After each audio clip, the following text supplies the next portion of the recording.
in the actual final battle though, that I casted, he got like 3 stock, I think, from Kingu. So those things happen. I think this is going to be a rough game for Toph, despite his skill.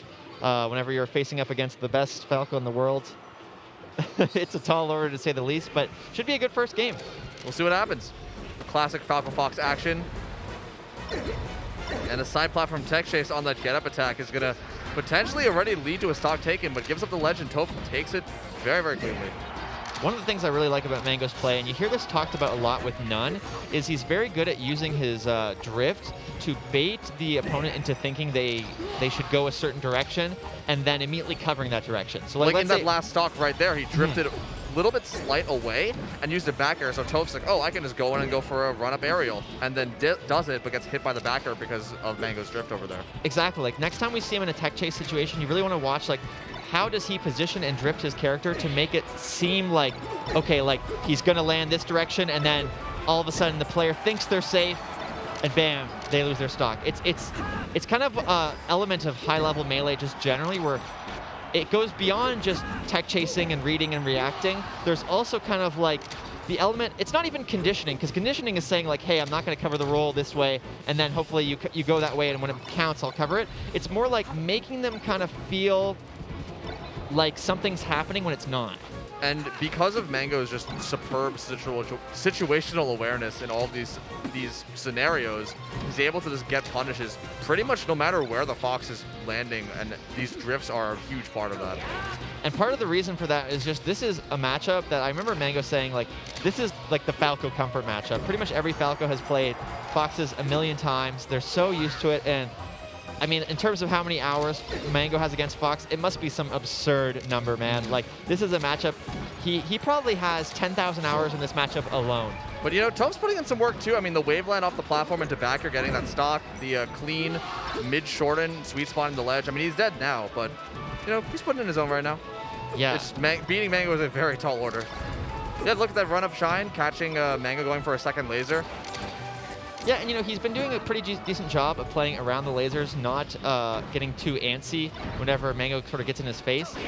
It's more of the punish game that he's been struggling a bit with, and I think part of that is like, for all the people talk about kind of Mango's aggression and creativity, he's actually quite good at defensively. You know, he's hard to hit, and when you do get the hit, he's incorporating things like slide-offs. He's just really making your life difficult.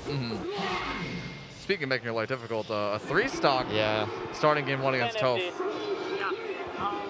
Banning FD, of course. Classic, you don't want to get chain grabbed. If the punish game is the big difference between two players, you do not want to go to the stage where you can just, you know, bread and butter chain grab someone to death. I agree. I actually, I remember Fat Goku said this once, and I really think it's a statement I agree with as well, which is basically, if you think you're the worst player, you should probably go to FD, just because you need, like, you're going to have less situations to show you're the better player, and so, like, you can kind of almost, like, get lucky, like, get a free opening on FD, take it all the way, whereas on a stage like Stadium, you're just going to play a few more neutral interactions, you're going to have to work a bit harder, and that's where, like, melee skill expression really comes out. You know, we see that, like, whenever there's an opening, Mango capitalizes a bit harder, hits a bit harder, gets openings a bit more easily, etc. And we're kind of seeing it here. Mango has gotten, like, well, I said like 2 or 3 neutral openings, has already taken a stock off of it, whereas Toph, he gets a neutral opening, gets like a couple of %, and then it resets. Yeah, and that's where it'd be nice to see kind of some of those post-game stats that we have in previous events. But, you know, Mango, always a player who has just such good neutral openings per kill. It's always a low number. But Toph's doing a good job right now. I mean, a great angle is going to get a land a reversal and might take a stock off of this. Yeah, it actually does take a stock and evens up the stocks in this game. Yeah, now definitely needs to be careful moving around invincibility. That's a really important shine. Still, yeah, not really too cornered, but I like the nair there. Right there, he goes for the nair just in case Toph SDIs in and lands on the stage if he did a down air. Toph's SDI has been pretty good this game so far, too. I saw in the first stock, he got hit by the backer on Legend, SDI towards Legend, was able to get a wall jump off of it. So I think Mango just didn't want to take any chances. For sure, yeah, and I think that's like the right approach. There's a lot of small situations in Melee where we've seen players kind of basically just optimize it by saying, like, look, you could cover this thing 90% of the time, but why not 100? Why not make it so that they are always going to lose and they have no counterplay? And Mango's really, really good at creating those kind of situations. Mango's been giving up ledge a lot, and Toph's been taking huge advantage of that and just going to ledge whenever he can because it's just safe. But that laser catches Toph's jump and takes down his recovery. Like the shine there. Yeah, Toph really struggling to get in. I like the nair there too, covering a lot of space in the platform, making it easier to tech chase. But he's cornered once again. For the most part, I like the way that he's playing out of the corner, but I feel like once he gets in a slightly better position, he's not able to capitalize getting out of it. You know, it's like right there, like he was okay for a bit, and then he does kind of like a Randy dash attack from the corner, which Mango's ready for. So good nair though, and should be able to take this stock. Yep. Good stuff from Toph. But 118% with 2 stocks left. Any stray hit will probably kill, and we'll seal the deal. Mango takes it 2-0 over Toph. Yep. I mean, not super surprising.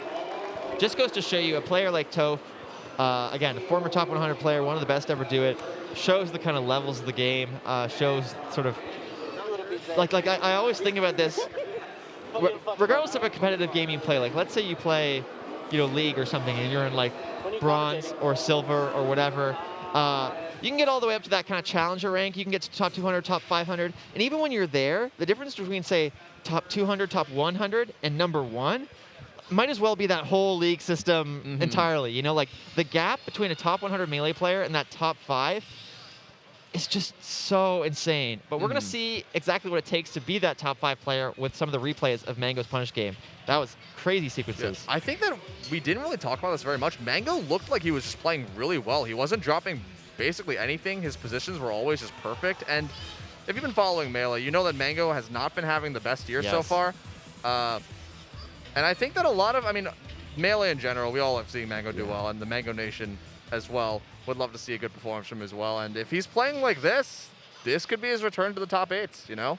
I mean, he has said this time and time again, and I think one of the things with Mango is just like making sure to kind of, it sounds funny, but like play well the entire game, not like lose focus. Like he'll do stuff where he's really, really smart, really, really patient, kind of waits for the openings, and then maybe that about halfway through the game, he starts to lose that discipline. He starts to kind of like force things. He starts to approach a bit too aggressively, and it falls apart. And he always says, and kind of on stream, like, you know, I just got to stop doing the dumb stuff, or I got to like slow it down a little bit. Let them come to me.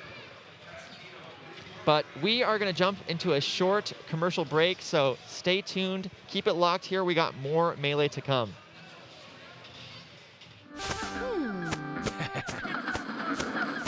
Red Bull gives you wings.